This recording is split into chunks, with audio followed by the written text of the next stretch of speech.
దేవుని పరిశుద్ధ నామమునకు మహిమ కలుగును గాక. ప్రభువైన యేసుక్రీస్తు నామములో మీ అందరికీ నా హృదయపూర్వక వందనాలు, శుభములు తెలియజేస్తూ ఉన్నాను. దేవుని బిడ్డలారా, మరి ఒకసారి దేవుని వాక్యాన్ని మనం నేర్చుకుందామండి. దేవుడు మనకెంతో మంచి సమయాన్ని మనకు ప్రభు అనుగ్రహించారు. దేవుని సన్నిధిలో గడుపుట, ఒక్క దినము గడుపుట 1000 దినాల కంటే కూడా శ్రేష్టము అని చెప్పి దేవుని వాక్యంలో రాయబడింది. కాబట్టి ఈ భూమి మీద శ్రేష్టమైనది, ఉత్తమమైనది ఏమైనా ఉంది అంటే అది ప్రభు సన్నిధిలో మన సమయాన్ని తీసుకుని మనం దేవుని వాక్యాన్ని ధ్యానించడం కానివ్వండి, ప్రార్థన చేయడం కానివ్వండి, ఇలా మనం ఇంత మంచి అవకాశాన్ని ప్రభు మరొకసారి మనకు అనుగ్రహించినందుకు నేను దేవునికి ఎంతో వందనాలు తెలియజేస్తున్నాను. ఈరోజు మనం ఒక అద్భుతమైనటువంటి ఒక వ్యక్తి గురించి పరిశుద్ధ గ్రంథంలో దావీదు కాలంలో, సొలొమోను కాలంలో కూడా వర్ధిల్లిన వ్యక్తి గురించి మనం నేర్చుకుందామండి. సమూయేలు రాసిన 2వ గ్రంథంలో 23వ అధ్యాయంలో 20వ వచనాన్ని మనం ధ్యానం చేద్దాం. 2 Samuel 23rd chapter 20th verse అండి. మరియు కబ్సెయేలు ఊరివాడే క్రియల చేత ఘనత నొందిన ఒక పరాక్రమశాలికి పుట్టిన యెహోయాదా కుమారుడైన బెనాయా అను ఒకడు ఉండెను. ఇతడు మోయాబీల సంబంధులకు ఆ 2 శూరులను హతము చేసెను. మరియు మంచు కాలమున బయలువెడలి బావిలో దాగిన ఒక సింహమును చంపెను. ఇంకను అతడు సౌందర్యవతుడైన ఒక ఐగుప్తీని చంపెను. ఇక్కడ మనం బెనాయా అనే ఒక వ్యక్తి గురించిన మాటల్ని మనం చూద్దామండి. బెనాయా అనే మాటకి యెహోవా కట్టెను అని అర్థము. దేవుని వాక్యంలో మరి ఈయన గురించి మనం చాలా తక్కువగా మనం గమనిస్తూ ఉంటాం. కానీ హిడెన్గా చాలా బలమైనటువంటి నమ్మకస్తులు, పరాక్రమశాలులు బైబిల్లో చాలామంది ఉన్నారు. మనం నేర్చుకోవడానికి కూడా మంచి ఇన్స్పిరేషన్ పర్సన్స్, వీళ్ళు మంచిగా మనకి ఎంతో ప్రేరేపణ కలిగ చేస్తారు ఆత్మీయ జీవితానికి. ఈరోజు మనం చదువుకున్న బెనాయా నిజానికి వీళ్ళు లేవీ గోత్రికులు, అంతేకాదు లేవీయులు. వీళ్ళ తండ్రి కూడా యాజకుని యొక్క కుమారుడు అనమాట బెనాయా అనే అటువంటి అతను. ఒక యాజకుని యొక్క కుమారుడికి ఎలాంటి లక్షణాలు ఉండాలో అంత చక్కటి మంచి మాదిరిని బెనాయా జీవితంలో మనం చూస్తామండి. ఎందుకంటే ఏలీ కుమారులు కూడా హాఫ్నీ ఫీనెహాసులు కూడా చెప్పాలంటే బైబిల్లో క్లియర్గా రాస్తుంది, యెహోవాను ఎరుగని వారు అని దుర్మార్గులై ఉండిరి అని వాళ్ళ గురించి సాక్ష్యం చెప్పబడింది. కానీ వాళ్ళు ఆ యాజకుని యొక్క కుమారులుగా ఉన్నారు, కానీ వాళ్ళకి దేవుడు ఎవరో తెలియని పరిస్థితుల్లో వాళ్ళు జీవిస్తూ వచ్చారు. కానీ బెనాయా కూడా ఒక యాజకుని యొక్క కుమారుడే అయినప్పటికీ ఇతనిలో ఈరోజు మనం 3 పాయింట్స్ మనం ఈయన లైఫ్లో నుంచి మనం నేర్చుకోవడానికి బాగుంటుంది. ఒకటి, ఆయన నమ్మకస్తుడు బెనాయా. రెండవదిగా అతను పరాక్రమశాలి. మూడవది, దేవుని మందిరపు విలువ ఎరిగినవాడు. ఈ 3 విషయాలు కూడా ఈయన జీవితంలో నుంచి మనం నేర్చుకుందాం. నిజానికి మరి యాజకుని యొక్క కుమారుడే ఎంతో చక్కగా తండ్రికి తగ్గ కొడుకుగా ఈయన్ని ఇక్కడ బైబిల్లో మనం చూస్తూ ఉంటాం. ఈయన యొక్క ఘనమైన చరిత్రలో మొదటి వచ్చిన మాట, అతను ఎంతో నమ్మకస్తుడండి. బెనాయా అనే ఆయన దావీదు కాలంలోనూ కెరేతీలకి పెలేతీలకి సైన్యాధిపతిగా ఉన్నాడు. తరువాత సొలొమోను కాలంలో అందరికీ సైన్యాధిపతిగా ఉన్నాడు, యోవాబు చనిపోయిన తర్వాత. ఇప్పుడు ఇక్కడ మనం చూసినప్పుడు ఈ బెనాయా అనే అతని జీవితాన్ని మనం పరిశీలిస్తే దావీదు కాలంలో ఇతను అతని దగ్గర ఉన్నాడు, పనిచేశాడు. అంతేకాదు ఎప్పుడు కూడా దావీదుని సంతోషపెట్టడానికి ఆయన ఉన్నాడు. అంతేకాదు దావీదు పక్షంగా ఉండటానికి. దేవుని బిడ్డలారా గమనించండి, ఎప్పుడు కూడా మనం బెనాయా లైఫ్ స్టైలు మనం కనుక కరెక్ట్గా చక్కగా అధ్యయనం చేస్తే అతను ఏది చేసినా ఇటు దావీదు కాలంలో చేసిన పనులు కానీ దావీదు పక్షంగా చేశాడు. ఆ తర్వాత సొలొమోను వచ్చిన తర్వాత సొలొమోను పక్షంగా అతడు నిలబడినట్లుగా దేవుని వాక్యంలో ఆయన యొక్క జీవితంలో మనం గమనించవచ్చు. నమ్మకస్తుడిగా, చాలా నమ్మకస్తుడిగా బెనాయా యొక్క జీవితాన్ని మనం గమనించవచ్చు. ఇక్కడ ఏంటి అతని నమ్మకం ఏంటి ఉంది అని అంటే, దావీదు మీద అబ్షాలోము తిరుగుబాటు చేసినప్పుడు అక్కడ తనకున్న ఇద్దరు గుంపుల్ని కూడా తీసుకొని దావీదుకి ఎంతో సహాయకారిగా అక్కడ నిలబడ్డాడు. అబ్షాలోము తండ్రి మీద కుట్ర చేసి ఎట్లాగైనా సరే ఆ సింహాసనాన్ని, తండ్రి యొక్క సింహాసనాన్ని తీసుకోవాలని, ఇజ్రాయేల్ దేశపు రాజుగా ఉండాలని చాలా కోరిక కలిగిన వాడే తండ్రికి తిరుగుబాటు వ్యతిరేకంగా నిలబడినప్పుడు చాలామంది అబ్షాలోము పక్షంగా చేరారు. కానీ బైబిల్లో మనం ఈ విషయాన్ని గమనించినట్లయితే 2 శామ్యూయల్ 15:18 అతను బెనాయా మాత్రం అబ్షాలోము పక్షంగా చేరలేదు అనే విషయాన్ని దేవుని వాక్యంలో మనం గమనించవచ్చండి. ఎంతో కుట్ర చేశాడు, చాలామందిని సమకూర్చుకున్నాడు.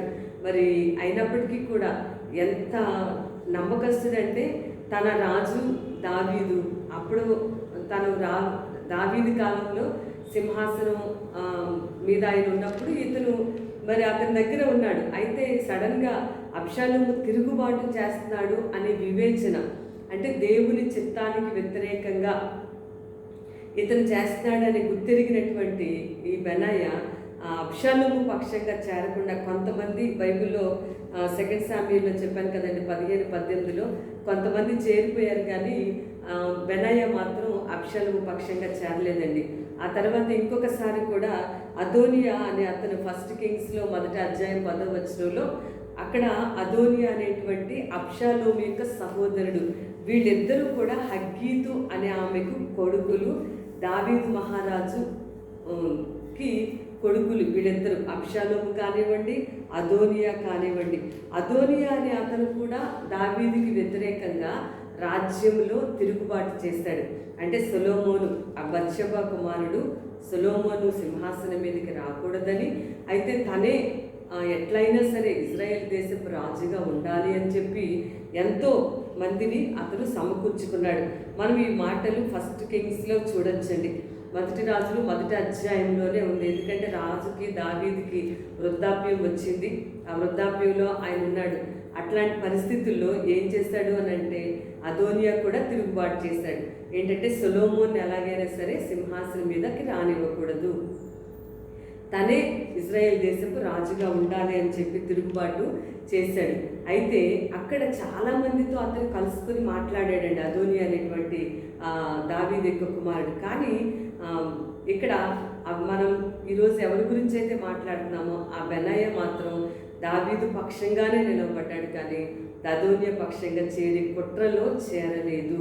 అంటే ఇతని జీవితం గురించి మనం చూసినప్పుడు రాజుకి నమ్మకస్తుడిగా, ఏ రాజు దగ్గరైతే ఆయన పనిచేస్తున్నాడో, ఏ రాజుగారి దగ్గరైతే ఇతను ఉన్నాడు, ఏ రాజు భోజనం ఆయన, ఏ రాజుగారి యొక్క మరి దగ్గర భోజనం చేస్తున్నాడో, అంటే ఆయన యొక్క మరి దగ్గర ఆయన ఉప్పు తిని బ్రతుకుతున్నాడో, అతనికి నష్టం చేయకూడదని, అవకాశం వచ్చింది కదా, వీళ్ళ పక్షంగా చేరితే వీళ్ళు రేపొద్దున తనకి మంచి స్థానం కూడా ఇవ్వచ్చు కదా అండి. అయినప్పటికీ వాటికి ఆశపడలేదు. ఏంటి అని అంటే దావీదు పక్షంగా చేరాడు, దావీదుతోనే ఉన్నట్లుగా మనం దేవుని వాక్యాన్ని చదివితే క్లియర్గా మనకి అర్థమవుతుందండి. ఈరోజు ఈ మాటలు వింటున్న మన జీవితాల్లో కూడా మనం మన యొక్క రాజులకు రాజు, ప్రభులకు ప్రభు అయిన దేవుని పక్షంగా మనం నిలబడే వారంగా ఈ లోకంలో మనం జీవించాలి. ఎలాంటి పరిస్థితులు వచ్చినప్పటికీ కూడా దేవుని పక్షంగా మనం నిలబడాలి. దేవునికి వ్యతిరేకంగా మాట్లాడే వాళ్ళతో మనం అవకాశం వచ్చినప్పుడు, అంటే దేవుని ఎరగని వారు కనిపించినప్పుడు ఎరగనట్లుగా, దేవుని ఎరిగిన వారు కనిపించినప్పుడు ఎరిగినట్లుగా, లేకపోతే ఆదివారం దేవుని సన్నిధికి వచ్చినప్పుడు క్రైస్తవులమైనట్లుగా, మిగిలిన సమయాలలో క్రైస్తవులం కానట్లుగా, అంటే వారమంతా కూడా మనకి ఇష్టం వచ్చినట్లుగా జీవించి మిగిలిన ఒక్క ఆదివారం ఆరాధనకి వెళ్ళి ఆ రోజునే ఒక మంచి క్రైస్తవుడిగా అన్నట్లుగా మనం జీవించకూడదు. మనం ఎప్పుడు కూడా మరి రాజులకు రాజైన, ప్రభులకు ప్రభువైన దేవుని పక్షంగా మనం నిలబడే వారంగా ఉండాలి అని ఈయన జీవితంలో నుంచి ఒక మంచి పాఠాన్ని మనం నేర్చుకోవాలి. మనం ఎజ్రా నెహెమ్యా గ్రంథాల్లో చదువుతుంటే అక్కడ అన్యులైన అధికారులు వాళ్ళు ఏమన్నారంటే, మేము రాజుగారి ఉప్పు తిని బ్రతుకుతున్నాం కాబట్టి నెహెమ్యాతో మరి వాళ్ళు అక్కడ మాట్లాడుతున్నారు, మేము రాజుగారి ఉప్పు తిని బ్రతుకుతున్నాం కాబట్టి రాజ్యానికి నష్టం కలగకుండా ఉండాలని మేము నువ్వు చేసిందంతా కూడా రాజుగారికి మేము తెలియజేస్తాము అని చెప్పారు వాళ్ళు. దేవుని బిడ్డలారా, మనం ఈరోజు దేవుడు మన జీవితాల్లో కూడా ఎన్నో మేలులు చేశాడు, ఎన్నో ఉపకారాలు. ఈరోజు మనం బ్రతుకుతున్నామంటే దేవుని దయ, మనం చెల్లిస్తూ ఉన్నామంటే దేవుని దయ, మన ఉనికి మనకు ఒక అడ్రస్ ఉందంటే కేవలం దేవుని దయ.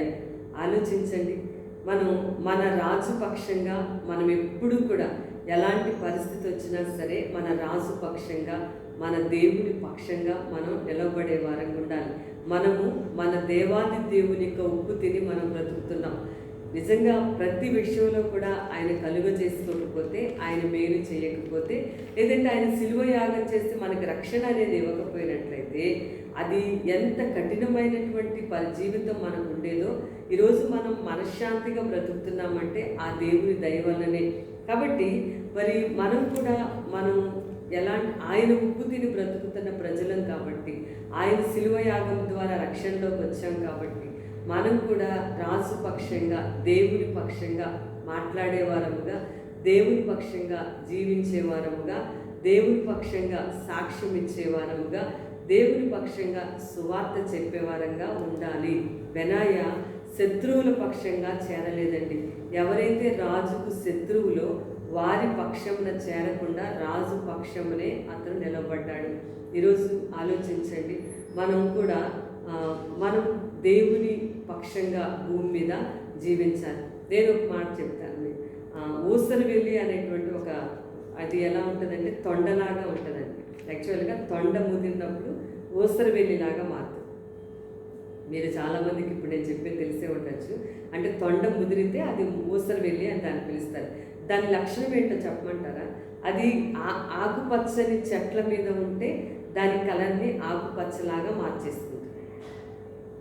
లేకపోతే అది ఎండుటాకుల మధ్యలో ఉందనుకోండి, దాని కలర్ని ఎండుటాకుల్లాగా మార్చేసుకునే లక్షణం దానికి ఉంటుంది. అది ఎక్కడ ఉంటే ఆ వాతావరణం లాగా దాని యొక్క బాడీ కలర్ మార్చుకొని దాంతో ఉన్నట్లుగా, అంటే దానికి ఏ హాని కలగకుండానట్లుగా అది అలా ప్రవర్తిస్తూ ఉంటుంది. అట్లా మనం ఉండకుండా, ఆ విధంగా మనం ఉండకూడదు.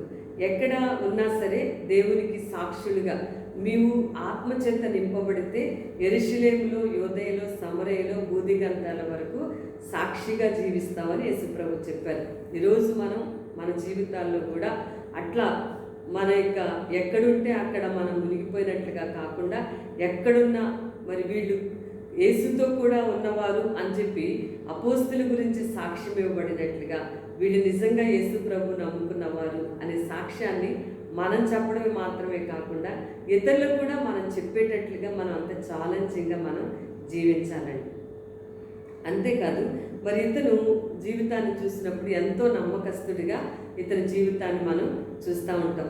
ఎప్పుడు అతని జీవితంలో ముందు నేను చెప్పాను, దావీదు కాలం ఉన్నప్పుడు కేవలం 2 గ్రూపులకి మాత్రమే ఇతను సైన్యాధిపతిగా, సేనాధిపతిగా ఉన్నాడు. తర్వాత సొలొమోను కాలం వచ్చాక బెనాయ చనిపోయిన తర్వాత సైన్యాధిపతి కదండి అతను చనిపోయిన తరువాత దేవుని బిడ్డలారా ఇతనే అందరికీ సైన్యాధిపతిగా దేవుడు అతన్ని ఏర్పాటు చేశాడు, సొలొమోను.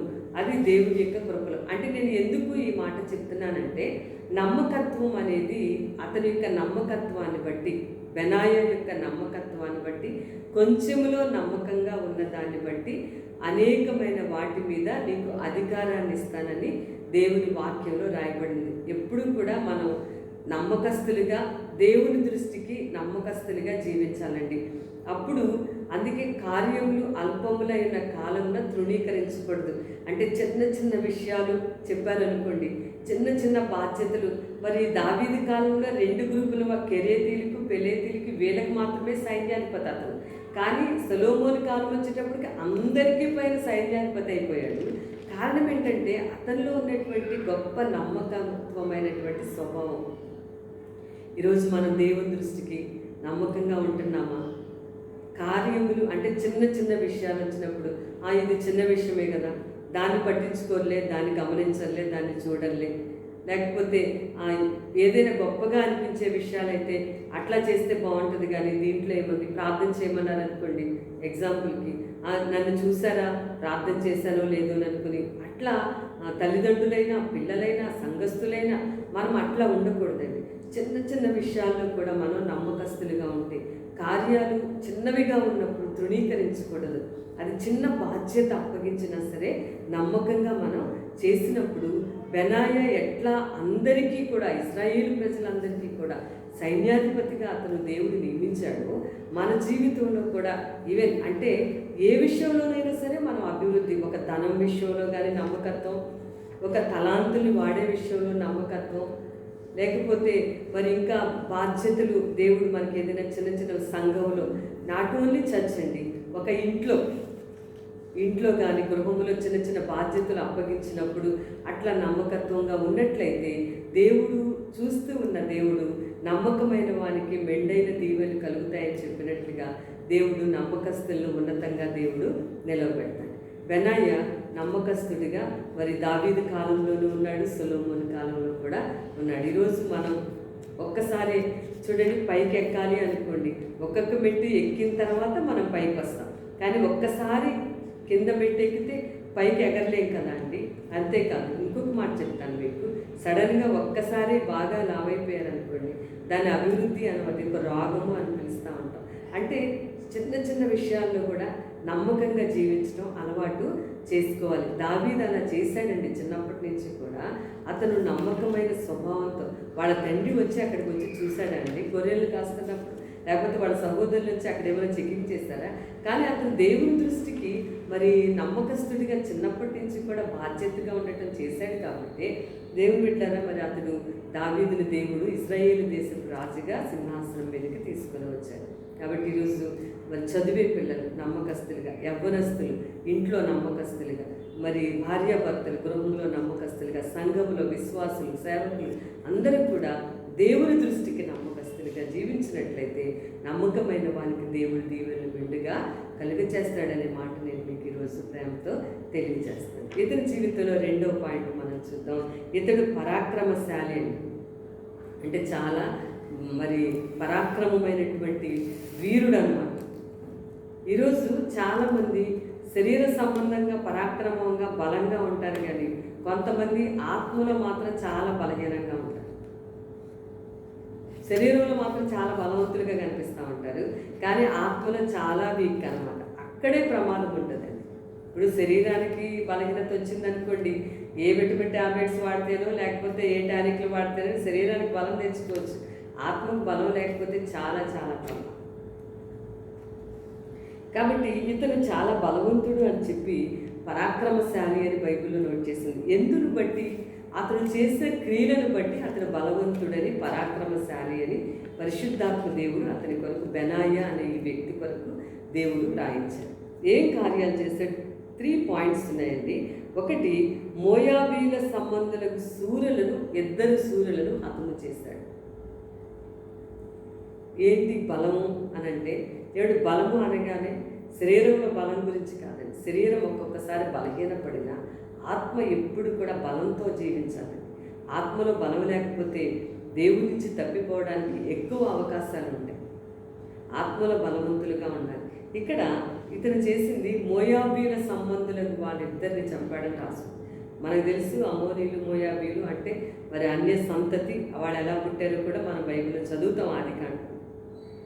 అది మోయాబీ సంబంధులు అంటే అది ఒక వ్యభిచారం అనివ్వండి, లేకపోతే విగ్రహారాధన అనండి, లేకపోతే దేవునికి వ్యతిరేకమైన ఆరాధనలు చేసేవారు కానివ్వండి,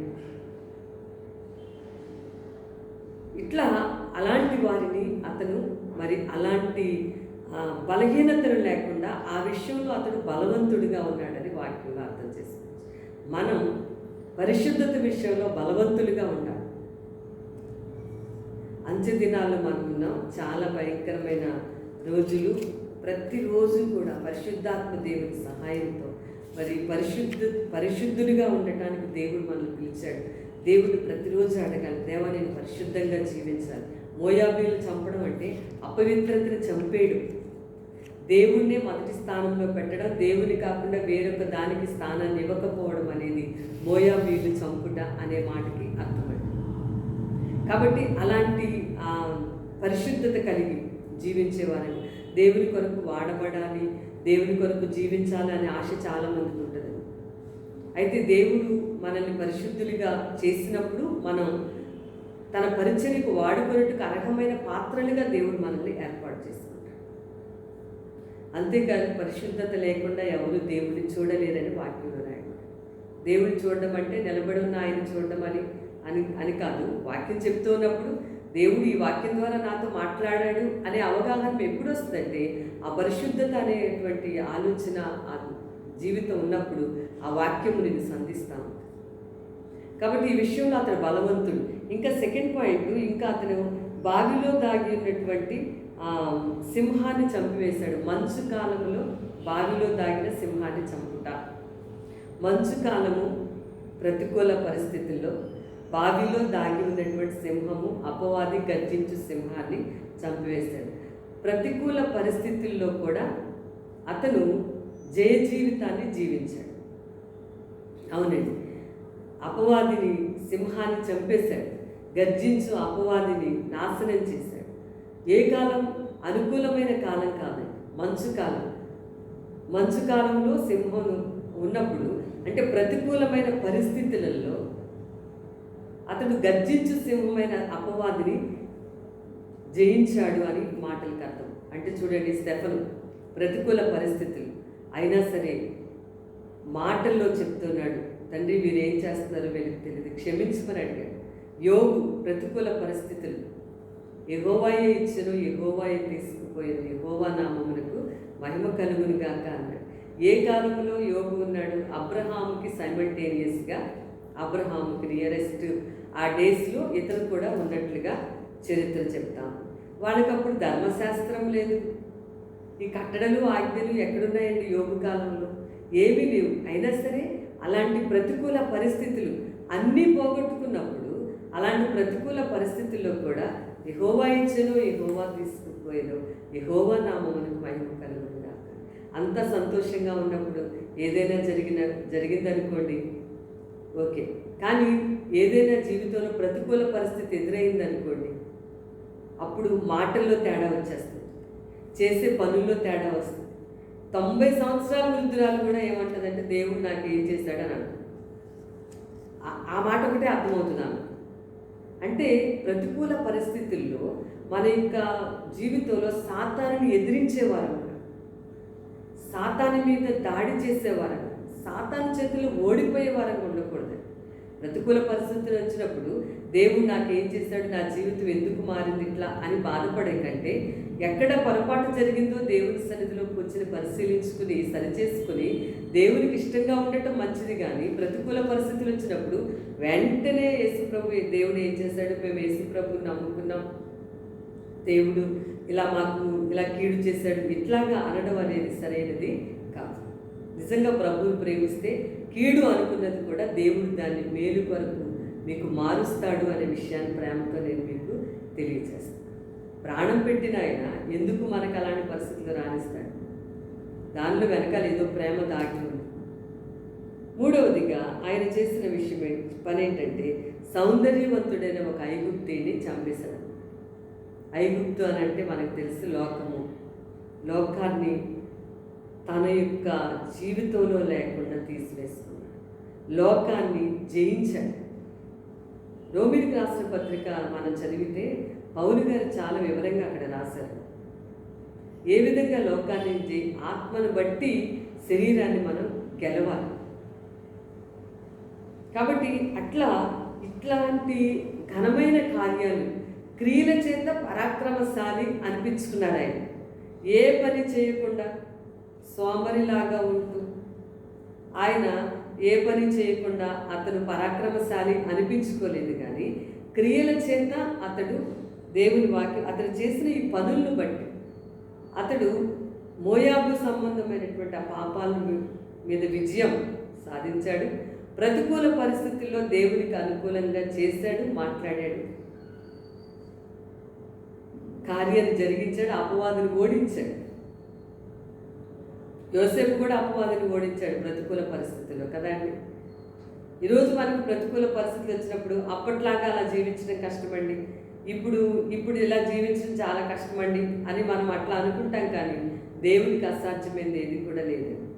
మనకు ఆశే ఉండాలి, మన ఆత్మీయ జీవితం ఉండాలి మంచిగా అనే ఆశే మనకు ఉండాలి తప్ప అసాధ్యమైనది మాత్రం ఏముండదు. మూడవదిగా ఐగుప్తు అంటే శరీరాశ, నేత్రాశ, జీవపుడము, దీన్ని జయించిన వాడుగా క్రియల చేత.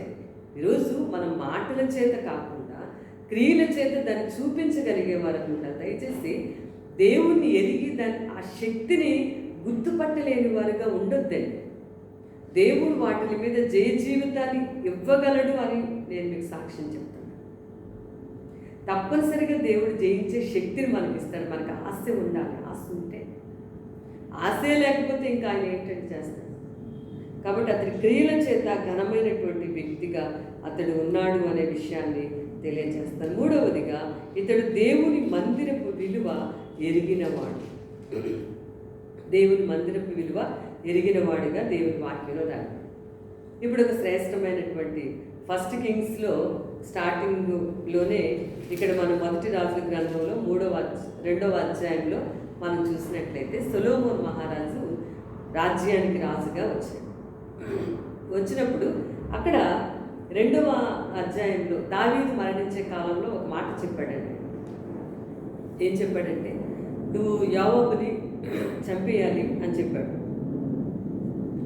ఈయన అదోనియాని చంపాడు, షిమీని చంపాడు, యోవాబుని చంపాడు. పరాక్రమశాలి అన్నమాట ఇతను. నేను చెప్తున్న ఇప్పుడు ఈ పాయింట్లో కూడా దేవుని సన్నిధి విలువ అంటే ఏంటో ఇతనికి బాగా తెలుసు. ఏంటి అని అంటే, మరి దావీదు చివరి కాలంలో సొలొమోనుకి ఇచ్చినటువంటి సజెషన్స్లో ఒకటి ఏంటంటే యోవాబును మాత్రం ఉంచొద్దని చెప్పాడు. ఎందుకంటే అన్యాయంగా కొంతమందిని చంపేశాడు, చాలా నష్టాన్ని తీసుకొచ్చాడని చెప్తూ దావీదు ఆ మాటలు చెప్పినప్పుడు సొలొమోను వచ్చిన తర్వాత బెనాయాని పంపించి యోవాబు అనేటువంటి అతన్ని, ఆ దేశపు సైన్యాధిపతి, మరి దావీదు మేనలుడు, సెరూయా కుమారుడు కూడా అతను, వాళ్ళ సహోదరి యొక్క కొడుకు, చంపేమని చెప్పినప్పుడు బెనాయా చంపడానికి వెళ్ళేటప్పటికి 2వ అధ్యాయంలో మనం చదివితే కనుక అతడు యెహోవా గుడారము లోపలికి వెళ్ళి బెనాయా బలిపీఠపు కొమ్ములను పట్టుకున్నాడు. అతను వెళ్ళి ఆ పని చేశాడు. వెంటనే బెనాయా అక్కడికి వెళ్ళి మరి రాజు యెహోవా గుడారానికి వచ్చి రాజు నిన్ను బయటికి రమ్మంటున్నాడని కేక వేస్తున్నాడు అనమాట. బెనాయాకి ఆజ్ఞ ఇచ్చింది సొలొమోను మహారాజు, ఆ దేశపు రాజు. మరి యోవాబు ఎక్కడికి వెళ్ళిపోయాడు? శత్రువు అని అంటే, శత్రువైన యోవాబు యెహోవా గుడారం లోపలికి వెళ్ళిపోయి బలిపీఠపు కొమ్ములు గట్టిగా పట్టుకున్నాడు అనమాట. మరి ఇతను వెళ్ళిపోయి చంపేయచ్చు, అతను మొదటిసారి వెళ్ళి చంపేయచ్చు. కానీ వెళ్ళి చంపలేదండి. అతను చంపకుండా మరి రాజు నిన్ను బయటికి రమ్మంటున్నాడని చెప్పి చెప్తా ఉన్నాడు.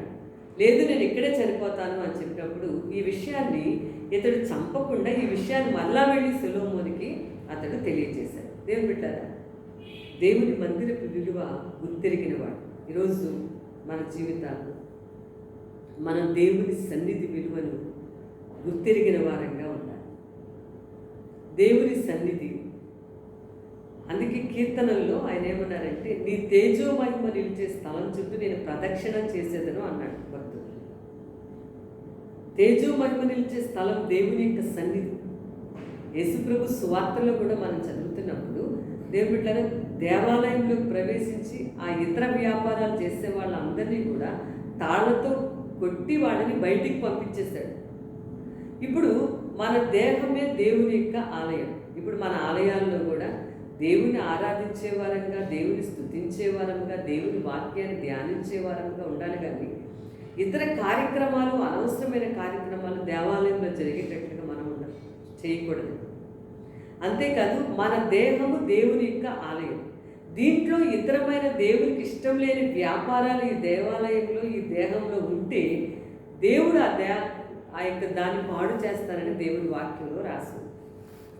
అంటే మన దేహం అనే దేవాలయాన్ని జాగ్రత్తగా కాపాడుకోవాలి. కొంతమందికి నోరు ఇష్టం వచ్చినట్లుగా వాడతారు. దేవుని ఆలయంలో ఈ దేహము దేవుని ఆలయం, ఈ ఆలయంలో ఉన్న దాన్ని పాడు చేస్తే దేవుడు దాన్ని పాడు చేస్తానని దేవుని వాక్యంలో రాసి. చూడండి, ఎవరికైనా చెప్పామనుకోండి, నేను ఇలాగే మాట్లాడతానండి, నాకు ఇట్లాగే అలవాటు అంట. లేకపోతే పలానా చెడ్డ అలవాటు ఉంది, దాన్ని తీసేసుకోండి అన్నారనుకోండి.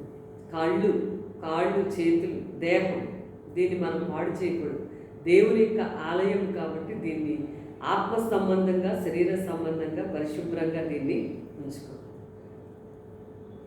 యేసు ప్రభు కూడా అక్కడ వ్యర్థమైన వ్యాపారాలు జరుగుతున్నప్పుడు ఆయన ఒప్పుకోలేదు. కాబట్టి మన దేహంలో దేవునికి ఇష్టం లేని ఆలోచనలు అనేటువంటి వ్యాపారం కానివ్వండి, మన నోటితో వ్యర్థమైన మాటలు మాట్లాడే విషయాలు కానివ్వండి, మన కాళ్ళు వేరొక దారిలో ప్రయాణించే విషయం కానివ్వండి, మన చేతులు, ఇవన్నీ కూడా హృదయం అన్నిటికంటే మోసకరమైన ఘోరమైన వ్యాధి కలుగు. దానికి ఇష్టం వచ్చినట్టు దాన్ని వదిలేస్తే ప్రాకారం లేక పాడైన పొడవు ఎంతో దాన్ని అణుచుకోలేని వాడు కూడా అంతే అని వాక్యంలో రాశారు. కాబట్టి ఆ దేవాలయం విలువ ఎరిగిన వాడు ఆయన. దేవుని సన్నిధి విలువ ఎరిగిన వారముగా మనం జీవించాలి. యేసు ప్రభుకి చాలా కోపం తీసుకొచ్చిన సందర్భం అదే బైబిల్లో. అంతేకాదు మన దేహమే ఇప్పుడు దేవుని యొక్క ఆలయం, మరి దేవం ఆయన నివాసం చేస్తూ ఉన్నారు. కాబట్టి దీన్ని మనం జాగ్రత్తగా కాపాడుకోవాలి.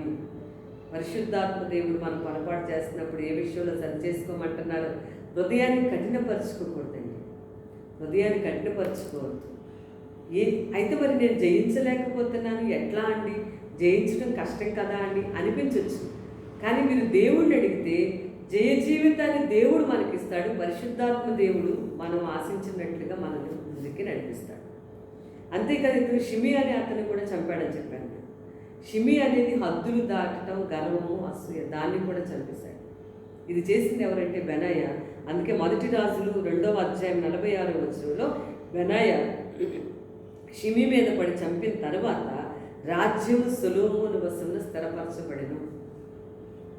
ఆ రాజ్యం స్థిరమైంది. ఆ రాజ్యము చక్కగా ప్రశాంతంగా ఉంది. ఆ రాజ్యంలో ఇంకా ఏ యుద్ధాలు జరగలేదు. యోవాబు అటువైపు అక్కడ యోవాబును చంపడం, ఆ తర్వాత షిమి అని హద్దులు మీరి ప్రవర్తించే ఆ స్వభావాన్ని చంపాలి. అయితే అతిశయము, గర్వపు మాటలను చంపాలి. వీటిని మనం చంపినట్లయితే సొలొమోను రాజ్యము యుద్ధాలు లేకుండా ప్రశాంతంగా ఎలా ఉందో మన జీవితంలో కూడా యుద్ధాలు లేకుండా అతిశయపు మాటలు, గర్వము, నేను, నాకు అట్లాంటివన్నీ వదిలేసినట్లయితే మన జీవితం కూడా, మన రాజ్యం అనే మన జీవితం కూడా ప్రశాంతంగా ముందుకి వెళ్తుంది. భూమి మీద మనం మంచిగా జీవిస్తాము. అంతేకాదు, మరి ఎంతకాలం ఉంటామో అంతకాలం దేవునికి సాక్షులుగా ఉంటాం. ఆయన వచ్చినప్పుడు కానీ, మనం వెళ్ళవలసి వచ్చినప్పుడు కానీ దేవునికి ఎత్తబడే గుంపులో మనం జీవిస్తాం. అందుకొరకు మనం సిద్ధపడతాం. బెనాయ ఒక హిడెన్గా ఉన్నటువంటి గొప్ప greatest character in the Bible. కాబట్టి ఎంతో ఇంకా మీరు ధ్యానం చేయండి. ఆయన జీవితంలో అద్భుతమైన విషయాలు ఉన్నాయి. ఆ విధంగా పరిశుద్ధాత్మ దేవుడు మనల్ని సిద్ధపరచును కాక. ప్రార్థన చేసుకుందాం. మహాపరిశుద్ధుడైన తండ్రి, మీకు స్తోత్రాలు ప్రభా. బెనాయ యొక్క జీవితం దేవా ఎంతో చక్కగా నమ్మకస్తుడు, పరాక్రమశాలి, దేవుని మందిరపు విలువ ఎరిగినవాడు దేవా. అలాంటి లక్షణాలు కలిగి అతను ఎంతో నమ్మకంగా అతను సేవించాడు, గొప్పగా చరిత్రను నిలవబడ్డాడు. మా జీవితాల్లో కూడా నేను రాకడకు తండ్రి ఇంకా ఇట్లా నీ వాక్యాలు విని ఇంకా సిద్ధపడుతున్నకి అంగీకారంగా జీవించే కృప దయచేయండి. యేసయ్య పరిశుద్ధ నామమును స్తుతించి వేడుకొచ్చున్నాం తండ్రి. ఆమేన్. God bless you.